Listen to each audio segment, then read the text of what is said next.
Très heureux de vous savoir nombreux branchés à la télévision ECA. Dames et messieurs, bonsoir et bienvenue à suivre cette édition du journal dont voici les principaux titres. La population de Panzi monte au créneau et condamne les désordres qui règnent dans les transports en commun sur la route nationale numéro 5 où les conducteurs se permettent de varier spontanément le prix du transport sur les tronçons essence Panzi-Kamagema dans les heures vespérales. Et le projet de construction des ponts reliant les deux Congos est sur le point de voir les jours. Cela est fait suite à l'union des experts de la République démocratique du Congo et de la République du Congo. Ces titres et autres seront développés dans cette édition du journal. Dames et messieurs, le détail, c'est tout à l'heure.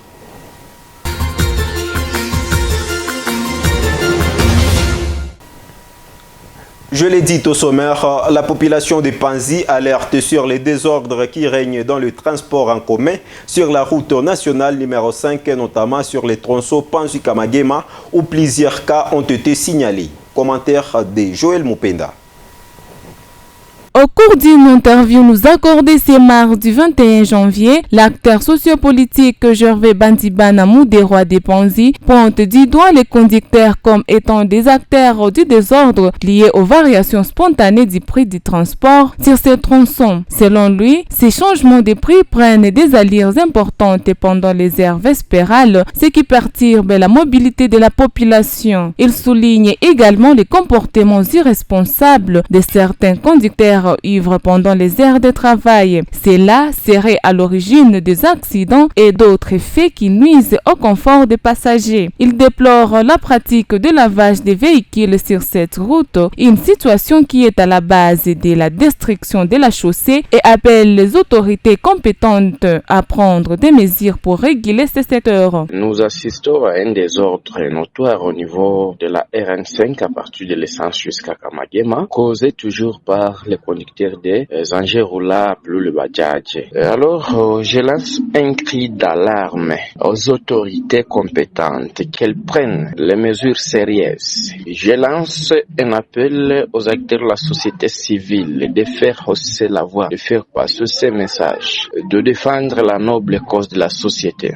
Voilà qu'aujourd'hui, ensemble, nous pouvons réguler ce secteur. Nous pouvons mener des actions qui vont amener les autorités à prendre conscience et faire le suivi normal de déroulement des activités au niveau de cette route, au niveau de l'essence jusqu'à Kamagema. Vraiment, c'est un calvaire que nous vivons. La population est en train de souffrir. Alors, à défaut de prendre des mesures sérieuses, la population va lancer des actions de grande envergure. Gervais Bandibana invite les acteurs de la société civile à jouer leur rôle pour pallier ces problèmes. Et les autorités des deux Congos se sont convenues de la construction des ponts sur le fleuve Congo pour connecter les deux capitales les plus rapprochées du monde, ratifié par le Parlement des deux États en 2016. Ce projet tend à prendre corps avec ces 2 jours de travaux qui ont réuni les experts de 2 pays à Kinshasa sous l'encadrement du ministre des ITP de la RD Congo. Reportage. La délégation du Congo-Brazzaville, conduite par Jean-Jacques Bouya, ministre d'État, ministre de l'Aménagement du Territoire et des Grands Travaux, une fois à Kinshasa, a eu une séance de travail avec la première ministre Judith Souminois à l'immeuble du gouvernement avant de se retrouver entre experts sous la coprésidence des 2 DG des Grands Travaux des 2 pays pour la production d'un document présentant les avancées enregistrées dans le cheminement vers la réalisation de ce projet. Les précisions du ministre d'État du Congo-Brazzaville, Jean-Jacques Bouya. Il s'agissait de regarder et voir comment harmoniser le système financier, fiscal et douanier. Et les experts ont travaillé d'arrache-pied toute la journée d'hier, encore ce matin, pour harmoniser. Le travail n'est pas terminé. Je pense qu'il y a un certain nombre d'impôts et taxes qui ont été harmonisés pour le fonctionnement de la concession. Il reste encore d'autres impôts et taxes, évidemment, à harmoniser pour que cela soit favorable aux investisseurs. Ce travail qui s'est réalisé du 14 au 15 janvier 2025 a permis la levée d'une grande partie des obstacles au projet Pont Rail Route identifié lors de la réunion du 2 novembre 2022 à Abidjan en marge de la 3e édition du Forum pour l'investissement en Afrique. Il permettra ensuite le lancement d'un appel d'offres pour la sélection du concessionnaire du projet. Les assurances de Alexis Guissaro, ministre d'État, ministre en charge des travaux publics en République démocratique du Congo. Il n'y a pas de doute à ce sujet. Les deux États, au plus haut niveau, sont engagés dans la matérialisation de ce projet qui va relier les deux capitales les plus proches au monde.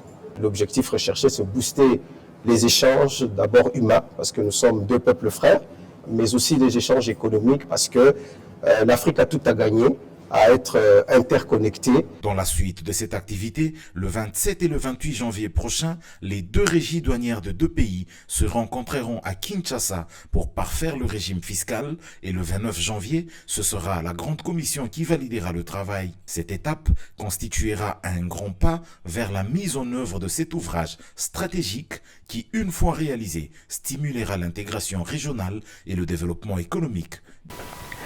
Un important déplacement de la population s'est observé dans plusieurs zones du territoire des Calais depuis le samedi 18 janvier 2025. Suivez ces reportages. Il s'agit de la population des Kajovu, Luzirantaka, Nganjo, Lubonu, Lumbishi, Changé, qui se déplacent vers Toshunguti, Ziralo, Numbi, Bouchakou et d'autres seraient en route vers Nyabibwe. Le président du bureau des coordinations du cadre des concertations territoriales de la société civile des Calais, Delphin Birimbi, qui nous a livré cette information, renseigne que cette situation est due à la prise des contrôles de l'agglomération de Lumbishi, village de Loanumbi, groupement des Bouzi, chefferie des Bouravu, dans les territoires des Calais par le rebelle du mouvement 23 mars. Les agglomérations de Lumbishi, village de Loanumbi, groupement de Bouzi, dans la chefferie de Boavu, est passé sous contrôle de la rébellion du M23 le samedi 18 janvier 2025 aux environs de 17h30 et les combats se sont intensifiés toute la journée du dimanche 19 janvier 2024 du côté Rugeshi, Bihovu et sur la colline de Bukumba, c'est-à-dire les agglomérations de Chanje et Numbi sont dans le viseur de l'ennemi.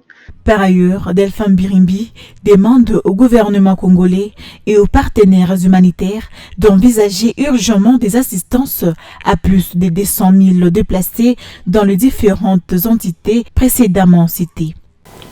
Et parlons investiture du président américain. Succédant à Joe Biden, Donald Trump est désormais le président des États-Unis après avoir prêté serment le lundi 20 janvier 2025 à Washington. Dans son discours, il a promis de faire fleurir et de faire respecter les États-Unis partout dans le monde. Il a également promis de rehausser la position des États-Unis sur la scène internationale car pour lui, l'Amérique était en déclin. Rappelons par ailleurs que c'est le deuxième mandat de Donald Trump après avoir dirigé les États-Unis entre 2017 et 2021. Et c'est par cette actualité que nous mettons une virgule à cette édition du journal. Dames et messieurs, merci de nous avoir suivis. Surtout que rester curieux, c'est rester vivant.